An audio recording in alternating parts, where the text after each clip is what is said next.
ఓం శ్రీ మహాగణాధిపతయే నమ. శ్రీ షిరిడి సాయినాథాయ నమ. మాతృదేవో భవ, పితృదేవో భవ, ఆచార్య దేవో భవ.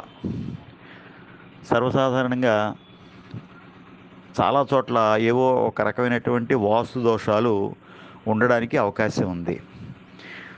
అందుకే చాలామంది ఏం చేస్తారంటే కొన్ని చోట్ల కాలేజీలు కానీ, లేకపోతే స్కూల్స్ కానీ, ఇల్లులు కానీ, విల్లాస్ కానీ, అపార్ట్మెంట్స్ ఇటువంటి వాటిల్లో సగం నిర్మాణంలో ఉండి ఆగిపోతూ ఉంటాయి కొన్ని ఇళ్ళు.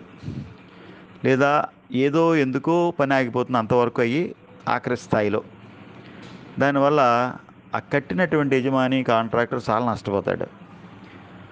ఇవన్నిటికీ సర్వసాధారణంగా ఏం చేస్తారంటే ముందు వాస్తు పూర్తిగా పరిశీలించిన తర్వాత మన్యు సూక్త పారాయణ చేయిస్తారు బ్రాహ్మణుల చేత. ఆ స్థలంలో కూర్చుని ఒక కొన్ని రోజులు నియమిత సంఖ్యలో 20 రోజులు కానీ 40 రోజులు కానీ ఆ మన్యు సూక్త పారాయణ కనుక చేసినట్లయితే ఆ గృహంలో ఏ విధమైనటువంటి ఇబ్బందులు లేకుండా అది వైభవంగా ఉండడం. కొన్ని చూడండి రైస్ మిల్స్ అవి ఆగిపోతూ ఉంటాయి. ఏదో ప్రాబ్లం, వర్కర్స్ రాక, లేకపోతే తగిన బేరాలు లేక, తగిన వ్యాపారం కనబడక అనేక రకాలుగా ఆగిపోతూ ఉంటాయి. దానికి బ్రాహ్మణులను తీసుకెళ్ళి వేద పండితుల్ని మన్యు సూక్త పారాయణ చేయించుకుంటూ ఉంటారు ఆ స్థలాల్లో. అలా చేయడం మూలంగా ఏమవుతుందంటే అందులో ఉన్నటువంటి దోషాలు పోయి ఈ పిశాచ బాధలు కానీ, గ్రహ దోషాలు కానీ ఇవన్నీ పోయి, మన్యు సూక్తం అంటే సాక్షాత్తు ఆంజనేయ స్వామి, ఈశ్వరుడు ఈ రెండు కూడా సంభూతం అన్నమాట.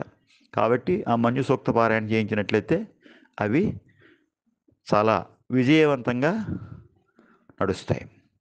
ఇంకొకటి ఏంటంటే, ఒకవేళ అంత శక్తి లేనటువంటి వ్యక్తులు, చాలా నిత్యం ఇంట్లో ఉండేటువంటి వ్యక్తులు, ఆడవాళ్ళు, మగవాళ్ళు సింపుల్గా చేసుకునేటువంటి శ్లోకం ఒకటి ఉంది, నవగ్రహ శ్లోకాల్లాగే. ఇది కనుక చేసుకున్నట్లయితే కూడా ప్రతినిత్యం ఈ వాస్తు దోషాలు పోవడానికి కూడా అనేక రకాలైనటువంటి అవకాశాలు ఉన్నాయి.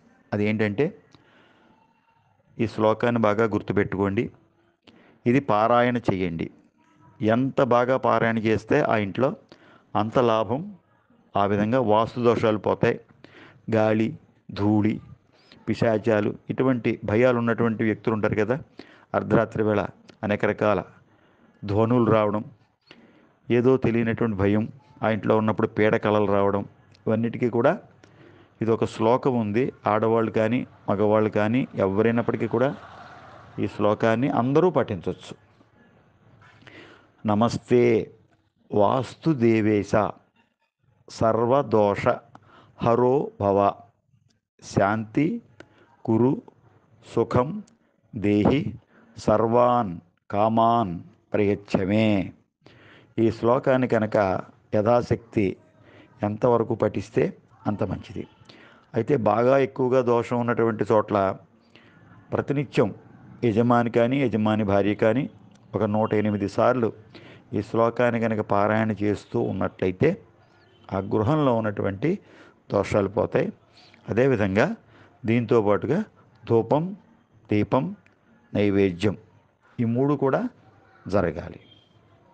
దీని నిమిత్తం మీకు ఇంకా ఏమైనా అనుమానాలు ఉంటే నన్ను కాంటాక్ట్ చేయండి. బిఎల్ఎన్ మూర్తి 9440989496. శుభం.